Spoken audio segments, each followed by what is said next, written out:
welcome back to another episode of Not Afraid to Garden. So on this episode, I like to just feature one plant. So I got, actually, if you guys can see how wonderful my shelf of plants is doing here. Look at my avocado. Look how great it's growing. And again, that's in actually leca here. So always thirsty, so I always have to water that. So and my aglaonemas are doing wonderful here. But here is the star of this video, and this is a Piper Crocatum, I believe it's called. And I actually picked up this plant this past weekend, along with a couple of other plants. And this one, but I'll talk about that one in just a little bit. But this is the main one that I want to talk to you about. Now, I have seen this plant on TV before, but I've never actually seen one, through my shopping in some of these stores and nurseries. So I saw it, I fell in love with it because it is a vining plant, and it's native to Peru. So this plant here, if you can get your hands on this, this is a plant where it's kind of hard to find. It's not that easy. So if you see it, you should definitely bring one of these home. But look at the leaves. Look at these heart-shaped leaves. How beautiful they are. So the leaf is very glossy, and then it's got pink that comes along through where the veins are. I mean, it is gorgeous. I think that's what I fell in love with. And then the back, it's red, just like the,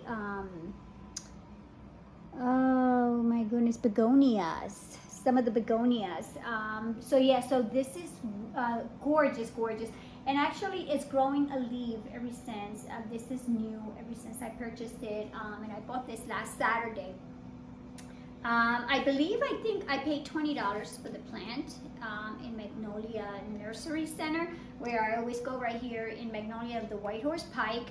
And eventually I am going to need a moss pole because it is a vining plant. So I am going to have to get a moss pole to let it grow up. And eventually I will have to take it out of this flower pot. And this plant actually, it likes the bright light, but it doesn't necessarily have to have it on a bright light. It can actually adapt to a little bit of shady area also. So you don't have to have a bright area to put this plant. It does like the soil to be sort of a little bit on the drier side. Now, don't let it go completely dry as you do with some of the other plants. Just make sure that it has, that it's soft but not completely dry, and that's how it likes to keep its roots nice and healthy there. This plant gets pretty tall. So with a moss pole, you'll be definitely encouraging to grow. And then with the moss pole, the leaves will start to get larger as it continues to grow.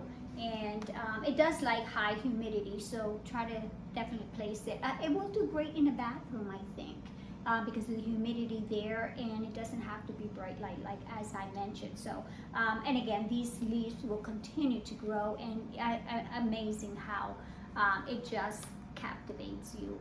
So that's why I fell in love with this one. I never knew anything about this plant until I actually saw it at the nursery, and then I also picked up this peperomia. I've never seen this peperomia, but again, I'm not going to talk much about this one because, to be honest, I mean, it's beautiful and everything, but I'm in love with this one, with this Piper Crocatum, I believe that it's called.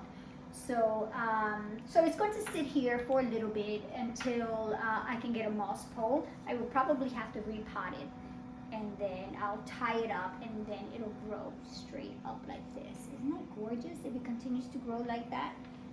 But for now, I will just place it here, and I'll let it hang here next to my philodendron white princess. Look how gorgeous she's doing. So again, she is the star of this shelf unit here. So just wanted to bring you just an update on that beautiful plant. So thank you again for checking out my video. It's very short and quick one today. So thank you again. Don't forget to check me out next week. And oh guys, so I am traveling. I'm going to travel again. I'm going to be gone for 4 weeks for 30 days, actually 30 days, and I will be in Hawaii. So I've got to figure out how I am going to upload videos. So I might be doing a lot of short videos. And I'll bring you guys, some updates on what's happening in Hawaii. So I'll be working and on vacation at the same time, but it will be for 30 days where I'm meeting my daughter. She's already there, and she's a traveling nurse, and she works for the next 3 months. She'll be working from Hawaii. So it is exciting. I am excited to get there. So I will keep you guys posted. So thank you again for checking out my channel, and I appreciate your support, and I will see you soon.